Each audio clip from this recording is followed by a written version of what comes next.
जो लोग 11-12 बजे उठा करते थे, 3-4 बजे होश संभालते थे लोगों से मिलने का, वो सुबह 7 बजे मंदिर जाने लगे। देखा है कि नहीं आप उससे क्या अपेक्षा करते हैं, क्या उम्मीद करते हैं? क्या ऐसा हो गया जब देश में और सरकारें तो क्षेत्रीय दलों की बन रही हैं, यहाँ अभय सिंह ने सब कुछ खो दिया? क्या ऐसा किया? कुछ तो क्वालिटी रही होंगी ना।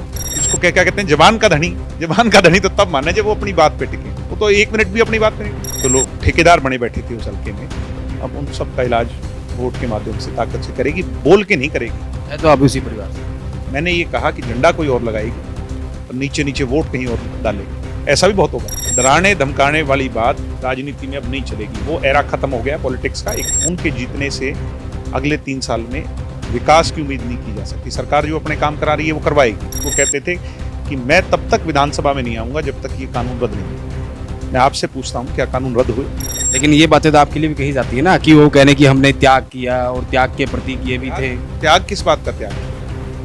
क्या त्याग किया? मैं तो पार्टी से बाहर निकाल के फेंक दिया था, जैसे दूध में मक्खी गिर जाए उसको निकाल के फेंक। मैंने पूछा है, क्वेश्चन किया मीडिया के लोगों से कि इनेलो के लोग बताएं कि वो चुनाव क्यों लड़ रहे हैं। तो उन्होंने कहा हम इसलिए लड़ रहे हैं क्योंकि कानून रद्द किए जाए। मैंने कहा मान लिया, खुदा ना खास्ता कोई ऐसा तीर तुक्का लग जाए कि तुम फिर जीत जाओ और फिर भी कानून रद्द ना हो, तो उन्होंने उत्तर दिया कि फिर हम फिर इस्तीफा दे देंगे। अभय सिंह कोई चैलेंज नहीं है जिनके सामने कोई चुनाव लड़ा। मैंने ये कहा था मेरी पार्टी मुझे क्या त्याग किया, मैं पूछना चाहता हूँ क्या त्याग किया और उस त्याग से क्या हो गया? क्या कानून रद्द हो गए? और वो जीत गए तो क्या कानून रद्द हो जाएंगे? वो जीत गए हाइपोथेटिकली। सड़क चलते हरियाणा में 2.5 करोड़ जनता है, किसी से ये पूछ लो, एक सीट से सरकार बनी है किसी? थोड़े बड़े लोग जिला सिरसा के आसपास के हमारे पंजाब वालों ने और कुछ योगेंद्र यादव जैसों ने आके गुमराह कर लिया। चदुनी का क्या लेना देना है यहाँ पे? कहाँ है आज योगेंद्र यादव? चदुनी यहाँ डवाली में है, वहां क्यों नहीं है? आज डवाली क्या कर रहे हो चंदूनी जी? वहां जाओ।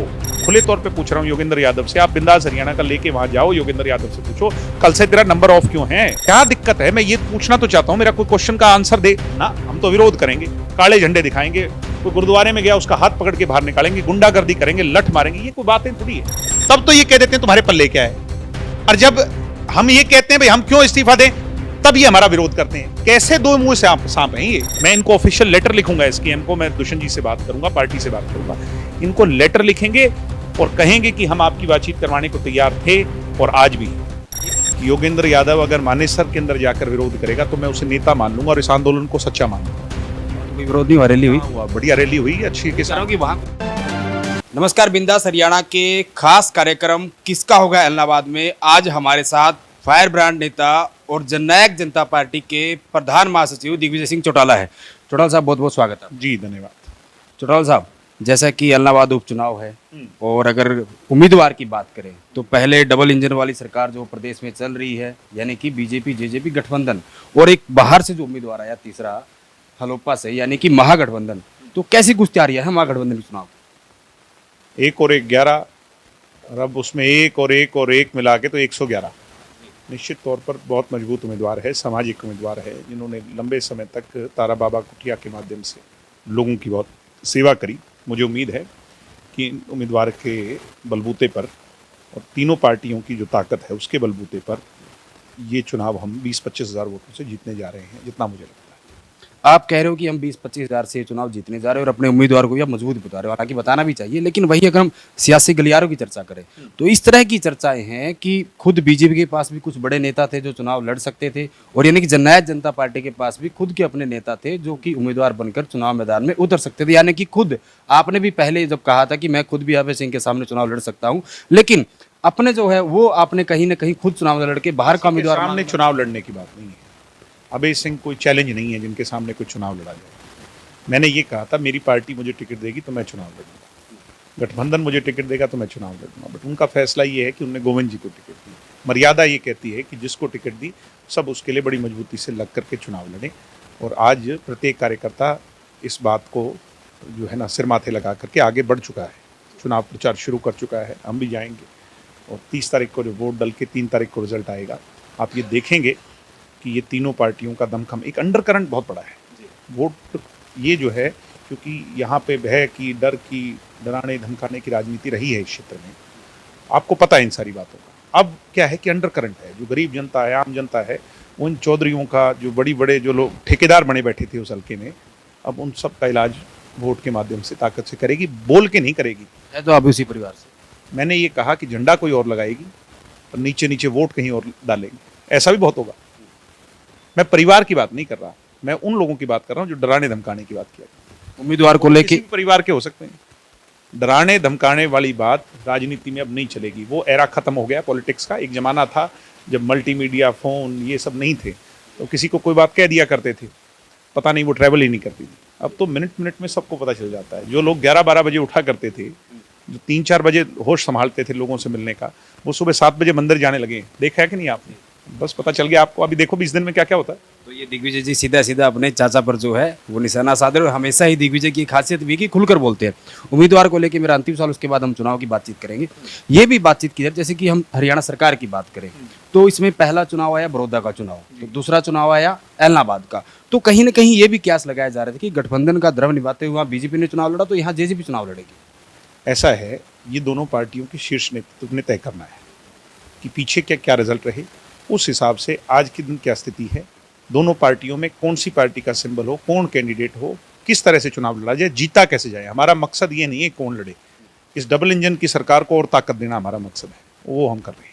वहीं अगर हम इलाहाबाद की बात करें तो लगातार दिग्विजय जी बहुत सारे ऐसे गांव हैं जहां पे सेम की समस्या है, और यहां तक कि पीने का पानी भी नहीं है। राजस्थान जो बॉर्डर के साथ लगते गांव हैं, खरीद कर पानी मंगाते हैं। आपकी सरकार को जो है साथ साहब के रहते बहुत काम हुए, इस बात पे कोई शंका नहीं। उससे पहले यहाँ पर लगभग चौधरी देवीलाल जी रहे या चौटाला साहब रहे, दो ही शख्सियत रही हैं। बहुत काम हुए भी हैं, बहुत काम होने बाकी भी हैं।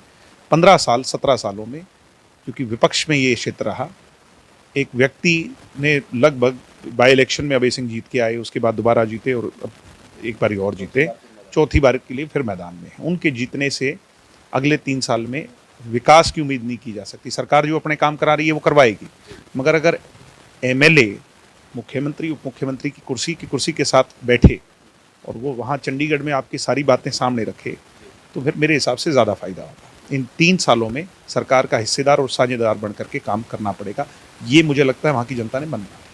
अच्छी बात आप कह रहे हो कि इस बार जो इलाहाबाद की जनता है वो सरकार के साथ जाएगी, यानी कि सरकार के उम्मीदवार को ही अपना जो विधायक चुनकर चंडीगढ़ भेजेगी। लेकिन वहीं अगर हम अभय सिंह की बात करें, जिनकी वजह से ये सीट खाली हुई, वो तो लगातार ये कह रही कि सभी पार्टियां अगर मेरे सामने। मैं आपसे ये पूछता हूँ क्यों सीट खाली हुई? सीट तो इसलिए खाली हुई, वो कहते थे कि मैं तब तक विधानसभा में नहीं आऊँगा जब तक ये कानून रद्द नहीं होगा। मैं आपसे पूछता हूँ क्या कानून रद्द हुए? नहीं, स्थितियाँ वैसी की वैसी। वो दोबारा चुनाव लड़ रहे हैं। अभी मेरे छोटे भाई अर्जुन ने कहा कि अगर हम जीत के गए और कानून फिर भी रद्द नहीं हुए, मैंने पूछा है, क्वेश्चन किया मीडिया के लोगों से कि इनेलो के लोग बताएं कि वो चुनाव क्यों लड़ रहे हैं, तो उन्होंने कहा हम इसलिए लड़ रहे हैं क्योंकि कानून रद्द किए जाएं। मैंने कहा मान लिया खुदा ना खास्ता कोई ऐसा तीर तुक्का लग जाए कि तुम फिर जीत जाओ और फिर भी कानून रद्द ना हो, तो उन्होंने उत्तर दिया कि फिर हम फिर इस्तीफा दे देंगे। इसका क्या मतलब है? मैंने खुद अभय सिंह चौटाला से सबसे पहले यही सवाल किया था कि लगातार विपक्ष के लोग भी कह रहे हैं कि जब आपने जो मांग कहीं ना कहीं किसानों के लिए कही थी कि मैं जब तक चुनाव यानी कि नहीं लड़ूंगा और जब तक वापस नहीं आऊंगा, उन्होंने ये टेलीविजन सीरीज में देखा कि जयललिता ने कही थी ये बात कि मैं तब तक वापस नहीं आऊंगी जब तक मैं इसका वो ना ले। तो बस नेता तो अगर जिसको क्या कहते हैं जबान का धनी तो तब माना जब वो अपनी बात पे टिके। वो तो 1 मिनट भी अपनी बात पे नहीं टिकते। लेकिन ये बातें तो आपके लिए भी कही जाती है ना कि वो कहने की हमने त्याग किया और त्याग के प्रतीक ये भी थे। त्याग किस बात का त्याग किया? क्या त्याग किया? मैं तो पार्टी से बाहर निकाल के फेंक दिया था, जैसे दूध में मक्खी गिर जाए उसको निकाल के फेंकते हैं। हमने तो अपने बलबूते पे खड़ा किया। इनकी तरह सब कुछ थाली में सजा के नहीं मिला। हमने तो गलियों में लोगों के बीच में जाके लोगों का साथ मांगा, लोगों ने हमें साथ दिया। मैंने क्या कहा है, 11 बजे उठने वाले अभी सुबह 7 बजे उठने लगे हैं। देखो क्या क्या होता है। हालांकि आप जो पुरानी बातें कर रही, बातें इतिहास बन चुकी, लेकिन फिर भी वो तो ये कह रहे हैं ना कि ये लगातार बात को छेड़ा। क्या त्याग किया? मैं पूछना चाहता हूं क्या त्याग किया और उस त्याग से क्या हो गया? क्या कानून रद्द हो गए क्या? और वो जीत गए तो क्या कानून रद्द हो जाएंगे? वो जीत गए हाइपोथेटिकली। सड़क चलते हरियाणा में 2.5 करोड़ जनता है, किसी से ये पूछ लो एक सीट से सरकार बनी है किसी की? या कोई ये कह दे भाई इस एक सीट से 2024 में 47 बन जाएंगी। लेकिन वो तो ये हाइपोथेटिकली भी किसी से पूछ लो ना, तो ना समझ आदमी भी कहेगा भाई कैसे मजाक कर रहा है। लेकिन अगर आपके दादा की बात करें, आपके दादाजी तो ये भी कह रहे हैं। मेरे दादा के बारे में मैं कोई बात नहीं करूंगा, वो हमारे लिए सबके लिए आदरणीय है। आपका सवाल जवाब उसमें ही उनका सवाल बनता है। उन्होंने कहा कि इस एक सीट के बाद जो है देश के जो प्रदेश का राजनीतिक माहौल बदल जाएगा। वो जो कहेंगे वो उनकी अपनी सोच है, वो ठीक कह रहे होंगे, वो आदरणीय हैं, वो सम्मान योग्य हैं। उन्होंने जो काम किए हम सब उसी जो है ना धारा से निकले हैं, उनकी उंगली पकड़ करके आगे बढ़े हैं। आज जो हालात हैं वो प्रैक्टिकल बात करो कि इनेलो को चला कौन रहा है। प्रैक्टिकल आप थोड़ा सा आपको भी प्रैक्टिकल होना पड़ेगा, हमें भी होना पड़ेगा। जनता जब इतनी प्रैक्टिकल है, जब आप उससे उम्मीद करते हो तो आप भी थोड़ा प्रैक्टिकल होकर बात पूछो। ये तो कोई पूछने की बात ही नहीं है। आज चौटाला साहब 88 ईयर्स ओल्ड है। इस इंडियन नेशनल लोकदल पार्टी को 2013 से उनके जेल जाने और अजय सिंह जी के जेल जाने के बाद कौन आदमी संभाल रहा है? वो पार्टी को 32 से 19 पे ले गया, 19 से 1 पे ले आया। आप उससे क्या अपेक्षा करते हैं, क्या उम्मीद करते हैं? क्या ऐसा हो गया जब देश में और सरकारें तो क्षेत्रीय दलों की बन रही हैं, यहां अभय सिंह ने सब कुछ खो दिया? क्या ऐसा किया? कुछ तो क्वालिटी रही होंगी ना। अब वो एक दिन में कैसे बदल जाएंगे? चलो ये रही परिवार की बातें। वहीं अगर हम किसान आंदोलन की बात करें तो दिग्विजय चौटाला किसान आंदोलन के मुद्दे को कैसे देखते हैं चुनाव में? मैंने किसान आंदोलन के मुद्दे को ये तो मैंने कल एक बात कही थी कि योगेंद्र यादव अगर मानेसर के अंदर जाकर विरोध करेगा तो मैं उसे नेता मान लूंगा और इस आंदोलन को सच्चा मान लूंगा। वहाँ तो कोई विरोध नहीं हुआ, रैली हुई। हुआ, बढ़िया रैली हुई, अच्छी किसान की वहाँ कोई विरोध। तो मैं क्या कह रहा हूँ कि पिक एंड चूज का आंदोलन है और बेचारे भोले वाले लोग जिला सिरसा के आसपास के हमारे इन पंजाब वालों ने और कुछ इन योगेंद्र यादव जैसों ने आके गुमराह कर लिया। चदुनी का क्या लेना देना है यहाँ पे? आज हमारी फसल का उचित दाम मिल रहा है और इतना दाम आज से पहले नहीं मिला, ये आप भी मानते हो। एक एक दाने की खरीद हो रही है, एमएसपी यूं का यूं बरकरार है, मंडियां बढ़ रही हैं, घट नहीं रही। क्या दिक्कत है? मैं ये पूछना तो चाहता हूं, मेरा कोई क्वेश्चन का आंसर दे ना। हम तो विरोध करेंगे, काले झंडे दिखाएंगे, कोई गुरुद्वारे में गया उसका हाथ पकड़ के बाहर निकालेंगे, गुंडागर्दी करेंगे, लठ मारेंगे, ये कोई बातें थोड़ी है। और फिर इनके कोई हाथ लगा दे तो फिर देश में आपकी सरकार आप इन लोगों को बेनकाब कीजिए ना। कर तो दिया। आज कल मैंने चैलेंज किया था, कहां है आज योगेंद्र यादव? मैं खुले तौर पे पूछ रहा हूं योगेंद्र यादव से, आप बिंदास हरियाणा का लेके वहां जाओ, योगेंद्र यादव से पूछो कल से तेरा नंबर ऑफ क्यों है? तो बड़ी बड़ी बातें चैनल वाला कोई भी बुला लिया करता, सबसे आगे बैठ के दिखता था। कहां है आज योगेंद्र यादव? चंदूनी यहां डवाली में है, वहां क्यों नहीं है? आज डवाली क्या कर रहे हो चंदूनी जी? वहां जाओ। क्यों नहीं आपका एक भी आदमी? आप कहते हो मेरी लाखों की फौज है, क्यों नहीं आपका एक भी आदमी? क्या मेरा ये जस्टिफाइड क्वेश्चन नहीं है क्या? और हमारे लोग समझ नहीं रहे। मैं आज उनसे ये कहूंगा कि तुम इनको राजी करो, चंदूनी को और इनको। हम इनको ले जाने को तैयार हैं दिल्ली में।